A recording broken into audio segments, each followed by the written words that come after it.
Emmanuel Faux, Europe Nuit, autour du monde. Autour du monde, le regard international d'Henri Guirchoun qui nous conduit ce soir à Milan, où s'est ouvert le sommet Europe-Asie, dont Vladimir Poutine est incontestablement la vedette.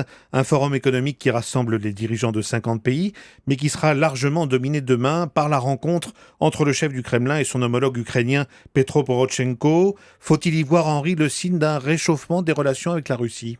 En tout cas, il semble que tout le monde y a intérêt aujourd'hui. Et les Russes d'abord, malgré leur rodomontade. Le rouble est à son plus bas niveau, les prix montent, il commence à y avoir des pénuries de certains produits occidentaux à cause des sanctions, et la Russie est au bord de la récession, d'autant que la baisse du prix du pétrole l'empêche de renflouer ses caisses. Pour les Européens, c'est un peu la même chose. Les mesures de représailles adoptées par Moscou posent des problèmes à toute l'Europe, notamment aux agriculteurs. L'économie allemande ne va plus très bien et l'Allemagne a besoin du marché russe qui est pour elle très important. D'ailleurs, la France aussi, même si le volume de son commerce avec Moscou n'est pas comparable. N'oublions pas non plus la question de l'approvisionnement en gaz qui devient de plus en plus sensible à l'approche de l'hiver.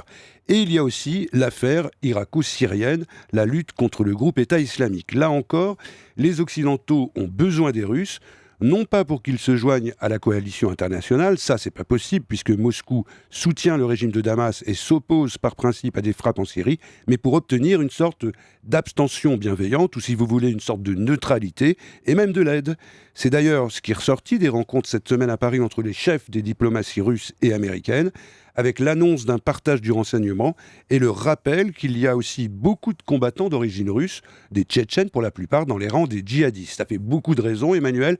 Voilà pourquoi aujourd'hui, le ton est plutôt à l'apaisement. Alors, est-ce que ce nouveau climat peut conduire à une levée des sanctions contre Moscou ? Non, c'est trop tôt. D'abord parce que techniquement, s'il est facile de lever des sanctions, c'est ensuite très difficile de les remettre en cas de besoin. Ça relève d'un équilibre très fragile entre les pays qui n'en veulent pas et ceux qui en veulent plus. Mais surtout parce que rien n'est vraiment réglé en Ukraine. Il y a encore des morts, il y a encore des armes lourdes. Les séparatistes pro-russes n'ont toujours pas renoncé à organiser leurs propres élections.